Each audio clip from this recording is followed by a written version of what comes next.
What's up, guys? Well, the day is finally here. Our Acculift from Byers Timbertech just showed up. I ordered it on January 9th. Today is January 31st. So they had some supply issues that delayed them shipping it out, and then we also had a couple shipping delays. But it's finally here and I can't wait to get it assembled. Let's check out what's in the box. Okay, so first box, it looks like we've got some instructions.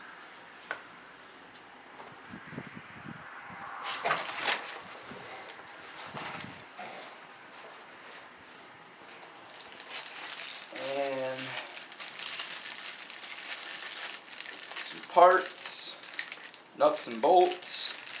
Looks like some 3D printed items here to go along with it.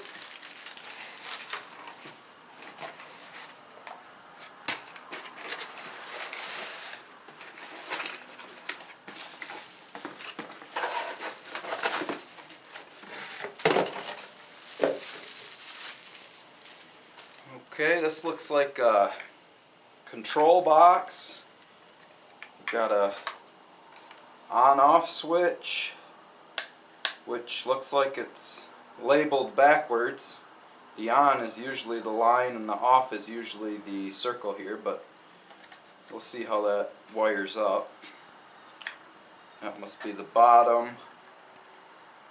Okay, yep. So we got a nice weatherproof cover here, it looks like, that kind of covers everything up when it's not in use. That's nice. Got, this must be the 0 button here to zero out the meter with our nice readout here, up and down switch. Okay. We'll see how this holds up. Not usually a huge fan of the 3D printed items. Maybe that's just me being really picky with everything, but this one don't look too bad.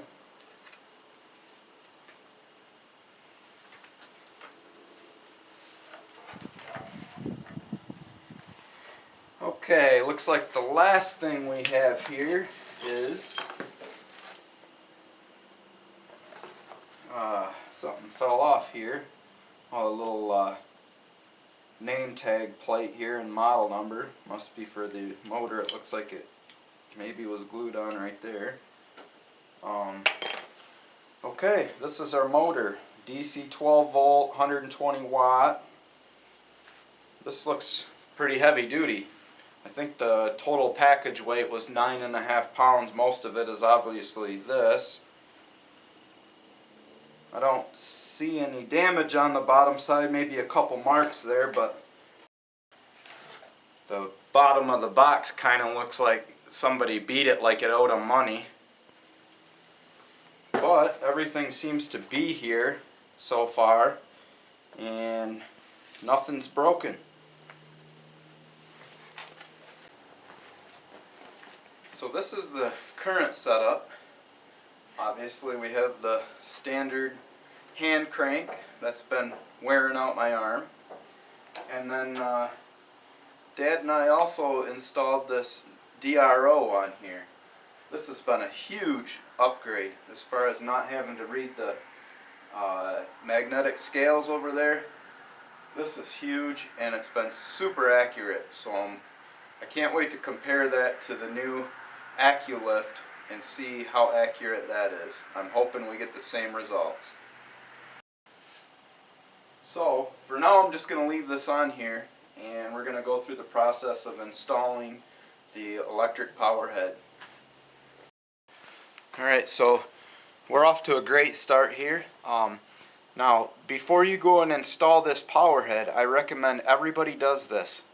Set your installation manual, these instructions here, on next to the track of the sawmill, so when you push the power head down the track to get it to the other end here to work on, it runs over your instructions and you get this nice, real nice crimped look.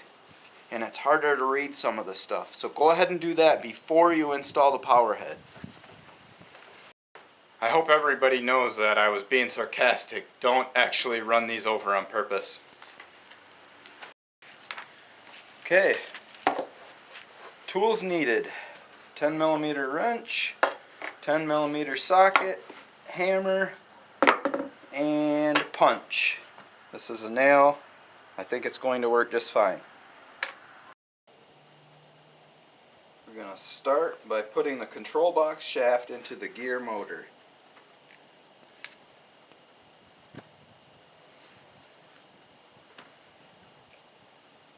Using the display mounting ring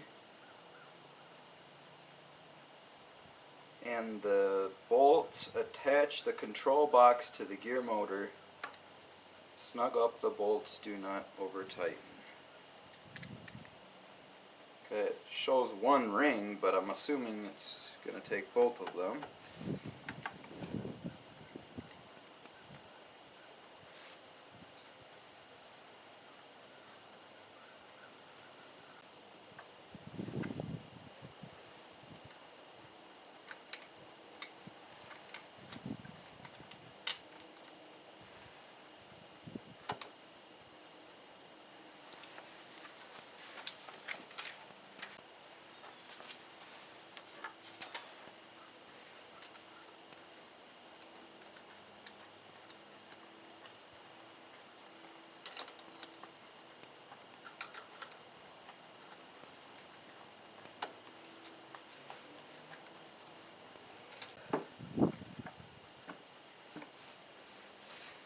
Here's the other half. Got sawdust on it, imagine that.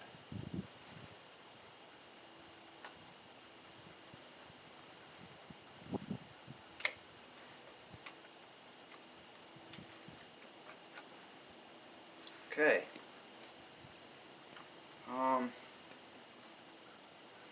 So we have a little problem here. Get you guys in a little closer.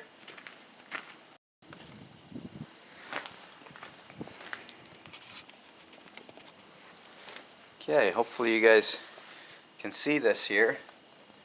I cannot get this other half on here because this stud that the door hinges on here is too long. And so far I cannot just pull it up. I'm gonna have to cut some of that off. Give me a minute here, we'll be right back. Okay, we're back in business. I think here I was able to take the hammer and hit this as hard as I absolutely could. Just kidding. I was able to tap this rod in just a little bit. Now we should have plenty of clearance.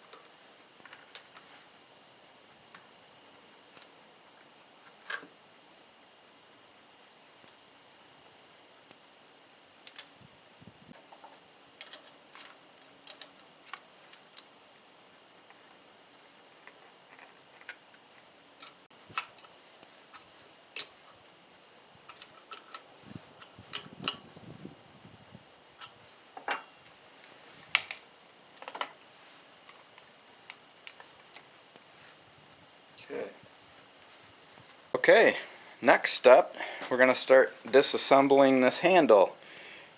If you guys can see it right here, there's a roll pin, and we got to knock that roll pin out and the handle will slide right off the shaft.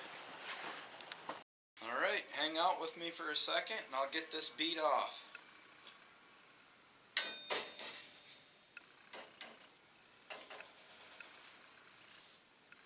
Okay, I need a bigger nail punch. Okay, let's give this one a shot. Okay, I'm not going to be buying any lottery tickets today. This one's too big now. Alright, the 8 was too small, the 5-inch ring shank was too big. I think this 16 is going to be perfect.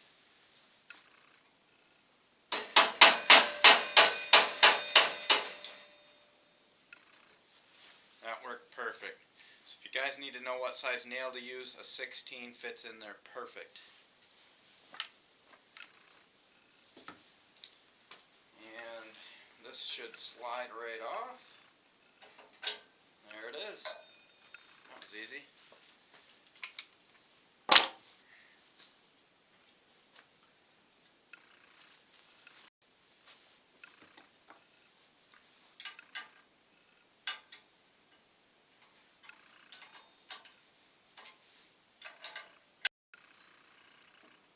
These two bolts happen to be the same 10mm size that we were just using putting together the Acculift, so that was handy.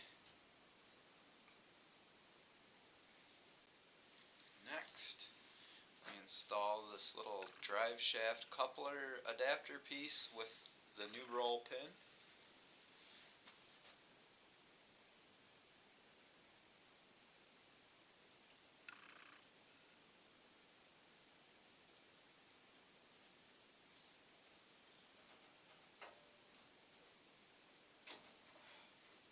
Wow, that's tight. Didn't think it was gonna fit.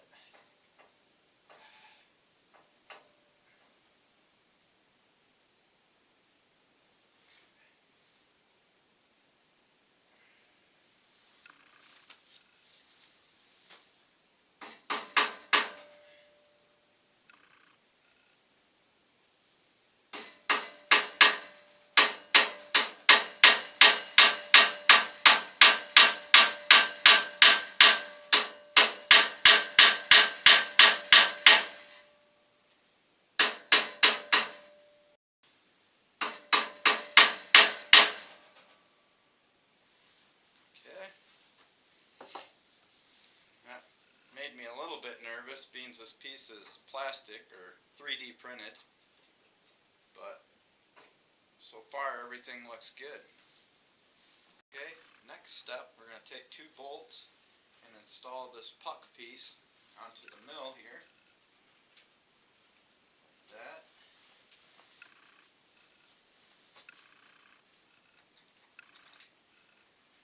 Snug them.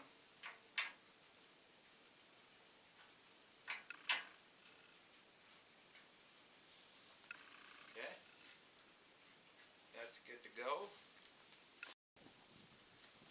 Okay, next step, looks like we're going to be taking these 4 bolts and installing this whole motor assembly up there on the mill.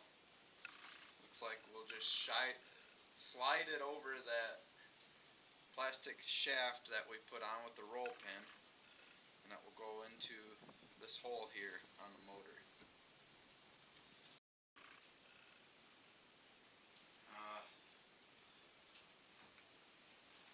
You guys see a problem here? I don't think this is going to work. It's this piece here is hitting my handle. Can't even get it on the shaft. Let's see, if I was to get it on the shaft, it's still too long. It's going to hit the handle. That's not good.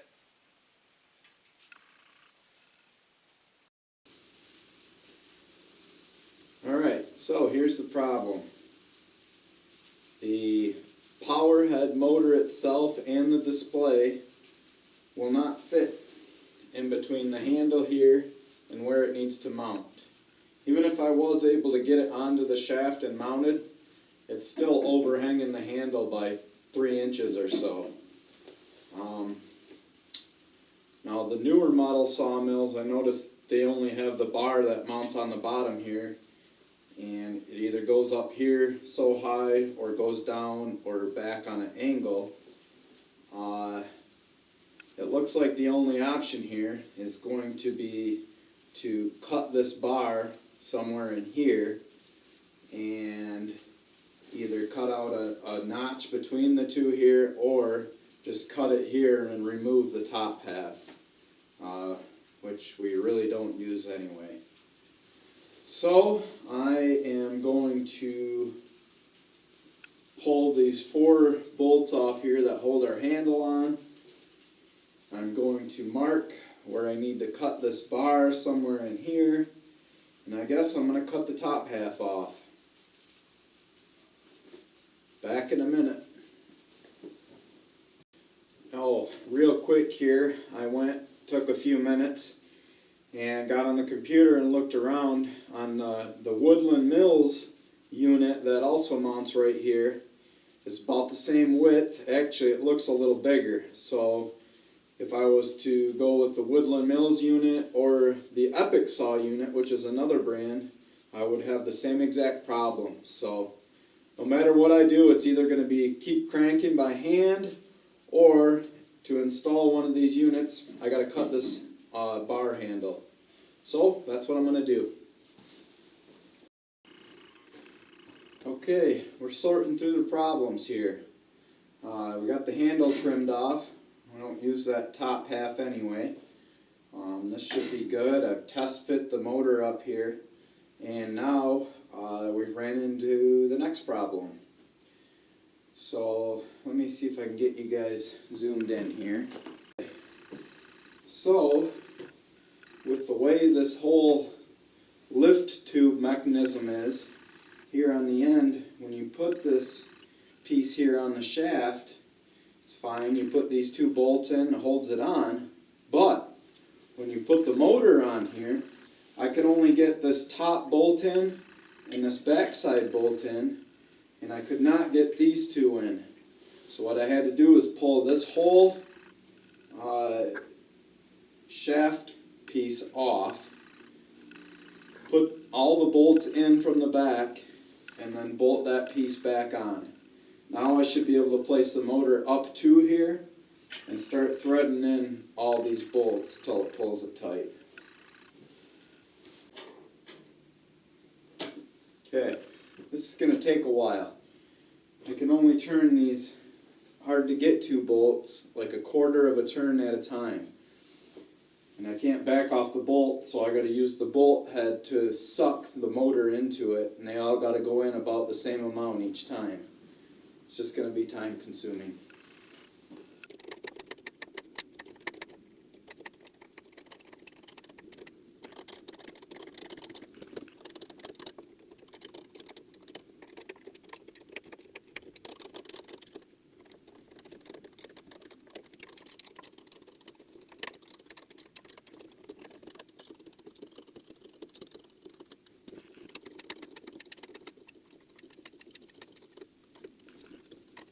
Okay, it's all bolted on.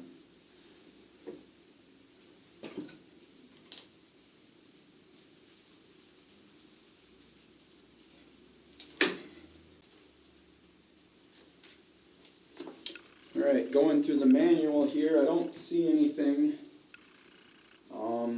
that mentions the wiring. I assume this is for another accessory that they have, so we just leave that hanging there. I'll probably zip tie it up in there. And then this is pretty self-explanatory, positive and negative wires that go to the battery. Let's see, get this up through here, and I'll get this wired up and be back right back with you. Okay guys, got the electrical all connected up. By the way, battery died on the other camera again. I had to switch cameras. Battery was dying on this camera again because it's getting so cold. And so I got this camera plugged in as we're using it here. I had to shut the doors. It was raining and sleeting. It's getting nasty today. So anyway, I got the electrical all hooked up here. I've tested it out. Obviously, you should probably have the engine running to charge the battery as you're using it. So that's what I was doing. I ran it all the way up and most of the way back down, and I have some concerns. The unit is nice and quiet. That's great. I do notice though that when I went up almost to the top, and I was probably already 8 inches off the bottom, that it says I traveled over 61 inches. And if I look back at the old meter here, it said I had only traveled 16 inches. So we got some issues here, I think, with the programming. And then the other thing is that I notice when you're in a traveling motion, up or down, this whole thing seems to like move oblong, like shifting up and down. I don't know if that's going to be a problem for the longevity of this, because some of these parts are plastic 3D printed. I don't know if that's going to cause issues with this puck piece here or the plastic piece that was on the shaft. So I'm a little worried about that. Other than that though, it does give instructions here in the manual for calibration. It says calibration instructions, in parentheses, only needed if the measurement reads incorrect. It is set by default for your mill. So I'm going to go through these calibration instructions and try to get it set up right, and I will be back. Okay, I went through and did the calibration. That was pretty easy. I did it a couple times to try it. The first time it wasn't as accurate as I thought it should be. The second time, I'm still not sure yet. I'm trying to judge how accurate it is by using this other meter and the old DRO we have. And when this says I move 1 inch, the old DRO, which I know is accurate, says we actually moved 1.108 inches. I'm not sure if that has something to do with this figuring in the blade curve or not yet. I've tried to go up there and measure with the tape measure how high off the bunk the blade is every time using the same tooth, and it seems to jump around a little bit. So I'm not sure on the accuracy yet. I think the only way to know that is actually going to be to get a log up here and cut some boards and see how that goes. Other than that, let me get you guys a shot of this in use. I want you to see how this kind of oscillates around. That's probably my biggest concern right now so far. Everything else seems to be all right.